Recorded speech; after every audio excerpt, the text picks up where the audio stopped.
Kalau dia ada yang betul, misalnya yang dapat dia terbaik presiden.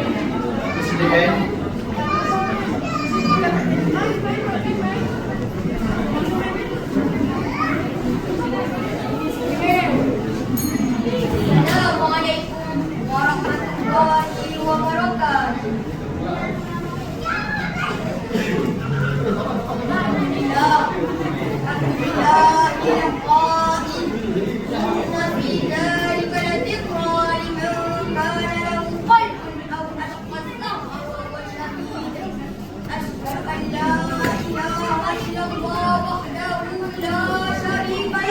وأشهد أن سيدنا محمدا عبده ورسوله اللهم صل وسلم وبارك على سيدنا محمد وعلى آله وصحبه أجمعين أما بعد فيا أيها المسلمون اتقوا الله اتقوا الله اتقوا الله أوصيكم وإياي بتقوى الله فقد فاز المتقون قال الله تعالى يا أيها الذين آمنوا اتقوا الله حق تقاته ولا تموتن إلا وأنتم مسلمون. Allah Subhanahu wa taala sekalian, saya menyeru agar kita bersama-sama meningkatkan ketakwaan kita kepada Allah Subhanahu wa taala dengan melaksanakan segala perintah dan meninggalkan segala perkara yang dilarangnya. Marilah kita memberi sepenuh tumpuan kepada Allah yang disampaikan. Janganlah berbual-bual dan mereka-reka dengan telefon speedback. Semoga kita mendapat manfaat daripada khutbah yang akan disampaikan ini. Pada hari yang mulia ini, kita akan membicarakan khutbah yang bertajuk bagaimana mendidik hati dan orang jiwa. Hadirin jemaah yang dikasihi Allah Subhanahu wa taala, akhir-akhir ini dilihat pemberandan oleh Aidil Akbar banyak memuatkan berita tentang kejadian gejala sosial. Saluran televisyen juga hampir setiap masa menyiarkan hal-hal kejadian gejala sosial. Bahkan kebelakangan ini ianya semakin rancak. Bukan saja dipaparkan dalam pelbagai media dan akhbar, malah dalam aplikasi WhatsApp, WeChat, Facebook dan sebagainya. Masalah penyelewengan akidah dan gejala sosial dapat dilihat sebagai pertanda awal suatu kehidupan yang memisah jauh daripada kehendak syarak. Segala permasalahan ini menunjukkan kerosakan dalam kehidupan individu, keluarga, masyarakat Islam yang sangat kritikal. Persoalannya, kenapa perkara ini terus berlaku dan kelihatan semakin parah? Sedangkan banyak program pendidikan dan pencegahan, bahkan hukuman dikenakan dari semasa ke semasa. Hadirin jemaah yang dirahmati Allah Subhanahu wa taala, banyak ada yang dapat dilakukan untuk mengelakkan permasalahan ini daripada berterusan. Antara yang utama adalah menjadikan ketetapan agama sebagai benteng kehidupan seseorang yang mengaku beriman. Saling dia sedarlah akan tujuan kita dijadikan dan kepada tujuan kita yang sebenar. Dekatilah agama dengan mendekati diri kepada Allah Subhanahu wa taala dan menjadikan Nabi Muhammad sallallahu alaihi wasallam sebagai qudwah hasanah dalam semua urusan hidup di dunia ini. Justru carilah kekuatan dan luangkanlah masa untuk mendalami ilmu agama melalui pembelajaran formal atau khalid ke majlis-majlis ilmu dan suasana beragama seperti ini akan membimbing kita semua untuk sentiasa sedar apa yang disuruh dan apa yang dilarang oleh agama. Muaz bin Jabal radhiyallahu anhu mengingatkan kita bahawa belajar ilmu sesungguhnya mempelajarinya merasakan takut kepada Allah, menuntutnya adalah ibadah, mengulangannya adalah tasbih, mendalaminya adalah jihad, mencurahkan kepada ahlinya adalah pengorbanan, dan mengajarkan kepada orang yang tidak mengetahui adalah sedekah. Riwayat Ibnu Hibban. Seterusnya, menjaga ketuhanan dan keharmonian rumah tangga, wujudkan suasana kehidupan berkeluarga dengan suasana agama, didik anak dengan sekolah yang mencegahkan daripada perbuatan mungkar, hormat menghormati, taat perintah, berkomunikasi dengan baik, dan jadikan anak-anak sebagai rakan dalam semua keadaan yang diharuskan oleh agama. Jika ini tidak berlaku, anak-anak akan mencari pilihan lain dalam urusan dunianya, dan akhirnya jika tersalah rujukan dan nasihat, hingga mereka akan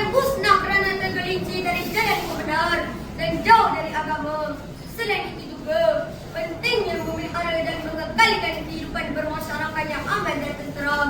Masyarakat yang hanya mementingkan diri sendiri akan membuka ruang kepada masalah akidah dan sosial yang semakin membimbangkan.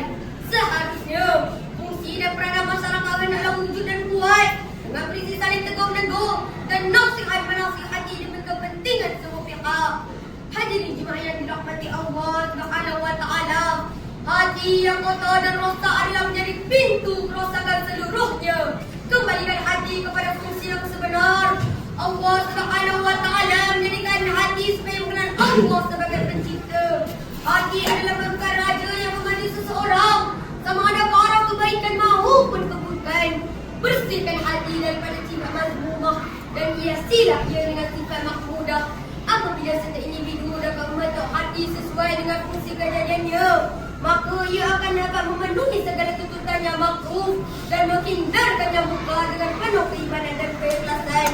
Hadis daripada Abu Abdullah Al-Nu'man Ibnu Bashir radhiyallahu anhu bahawa Rasulullah sallallahu alaihi wasallam bersabda, "Inna fil jasadi mudghah, idza salahat salaha al-jasadu kullu, wa idza fasadat fasada al-jasadu kullu, ala wa yalqab."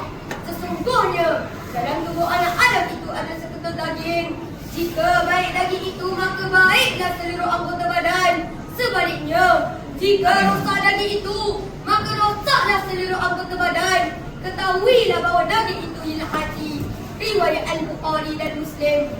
Marilah kita sama-sama mengamalkan beberapa kaedah utama yang telah digariskan oleh Al-Quran sebagai panduan untuk menyucikan, mendidik hati dan merawat jiwa. Antaranya ialah: pertama, melaksanakan dan menjaga solat 5 waktu sehari semalam. Kedua, sentiasa mengingati mati dan melazimkan membaca Al-Quran. Ketiga, banyakkan berzikir dengan mengingati Allah Subhanahu wa taala supaya hati menjadi tenang. Firman Allah Subhanahu wa taala dalam surah Al-Ra'd ayat 28, "Alladzina amanu wa tatma'innu qulubuhum bi dzikrillah, ala bi dzikrillah tatma'innul qulub." Orang-orang yang beriman dan tenang, tenteram hati mereka dengan zikrullah. Ketahuilah dengan zikrullah itu tenang dan teramlah hati manusia.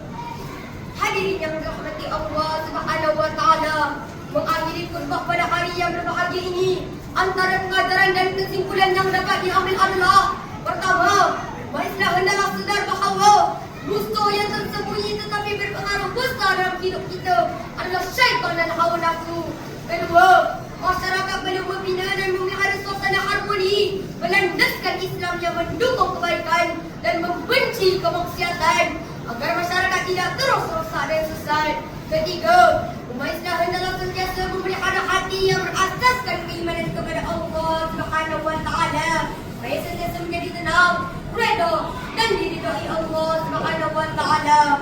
Barakallahu li wa lakum fil Qur'anil azim wa nafa'ani wa iyyakum bima fihi minal ayati wa dzikril hakim wa taqabbal minni wa minkum tilawatahu innahu huwas samiul alim.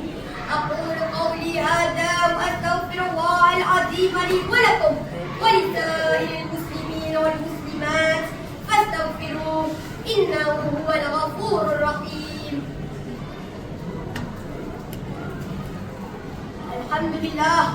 الحمد لله الذي جعلنا من المسلمين ورزقنا من الطيبات.